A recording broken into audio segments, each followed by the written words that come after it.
What's going on, YouTube? I just wanted to make a tutorial to show you how I can quickly and easily show your formulas in Excel. So to do this, you go to the Formulas tab. Near the right, there's going to be a section called Formula Auditing, and there's going to be an icon towards the top of that that says Show Formulas.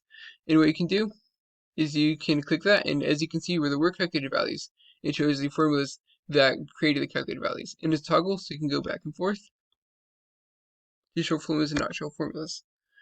Now, as a note, there are a couple keyboard shortcuts that you can use to do this as well. So you can do Control tilde, and it does the same. And you can also do Alt M H. So Alt M then H. Alt M H.